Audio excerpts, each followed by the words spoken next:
Welcome to my channel, guys!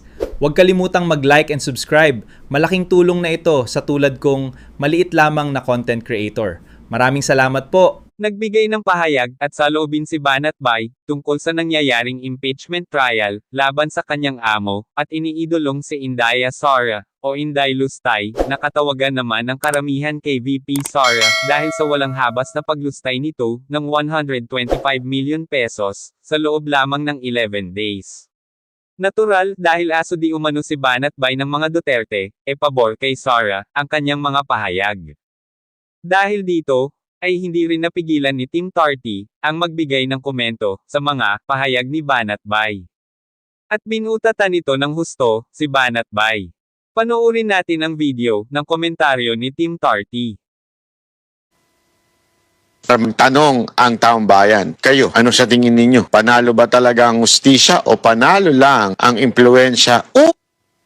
Wala pang nananalo!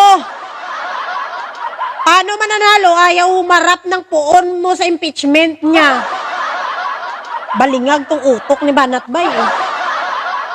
Upang pagtakpan! Bakit pagtakpin? Sino ba ang nagtatakip? At pilit na tinatakpin? Nung nakaraang taon pang yung diputa ng impeachment na. Ang mali-malitang na-deliver sa kanila. O di, Malita na naman. Puro kayo malita. Palabasin nyo kasi yung 18 Marines nyo na pulpol.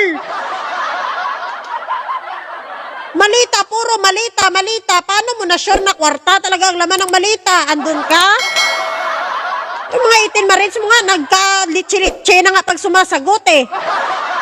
Malita nga, linti na nga malita na. O sige, diretso ta. kaya baka naman dahil sila'y napag-utusan lamang ng kanilang leader. Oo. Malay natin. Napag-utusan din kayo ng leader nyo. Na nagbigay ng maleta sa kanila na gipitin nyo yan, Wow! Gapitan nyo yan! Sino ba mahilig manggipet? Sino ba mahilig manggipet, manakot? Sino ba yun?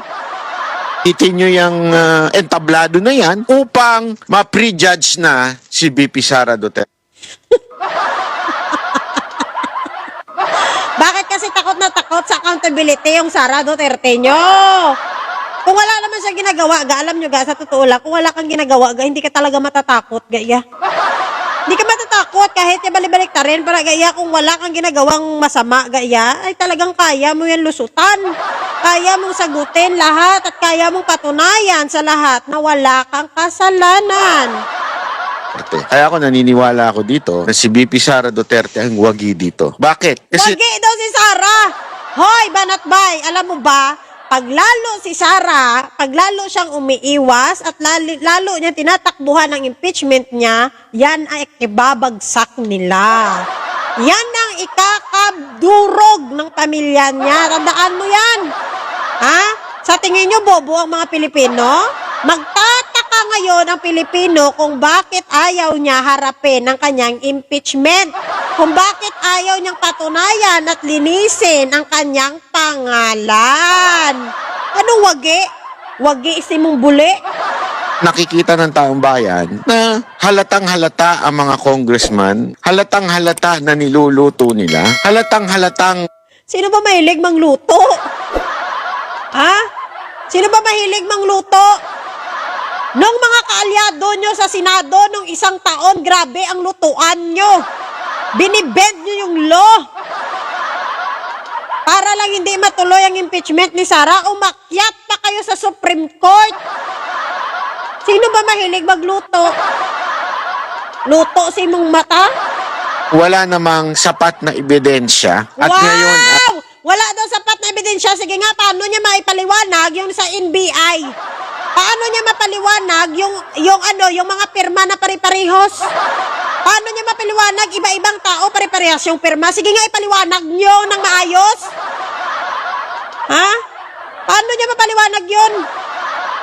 Sila ang nagpasa ng dokumento na yon. Pinasuri yun sa NBI. At ngayon, nalaman na yung mga pirma na yon is pare-parehas pero iba-ibang tao. So, ibig sabihin, isa lang ang pumirma pero maraming pangalan. Utang ina nyo. ay tila, sabi nga, fishing expedition. No, it's not fishing expedition. Kung ganyan ang paniniwala nyo, sana humarap siya. Hinarap niya na lang sana. Hindi nakapamingwit yung mga kalaban. Kung gano'n ang mindset nyo. Sus! O naghahalungkat para makahanap ng ebidensya. Sandamakmak na nga eh. Oh, kaya nga takot na takot si Sarah humarap. Kaya na takot silang harapin. Kasi once na humarap siya, panigurado talaga. Panigurado talaga. Pag yan ay pag tinanong mo pa naman si Sarah, nirattle mo yan, malamang sa malamang kakanta yan. Ha? Kaya takot na takot sila kasi alam nila na si Sarah, pagka mo lang yan ga, pagka switch mo lang yan ga, yung ibang question ga, matalang-talang na nasaya ga yan. No? Mag-ano na saya, mawala na sa dayon sa niya ga. Kaya takot na takot sila kasi alam nila na hindi kayang paninindigan talaga ni Sara Duterte. Hindi niya kayang panindigan at hindi niya talaga kayang sagutin. Yun ang totoo dyan. Huwag nyo nang bula-bulahin yung mga tao. Tigilan nyo kami bayad-bay.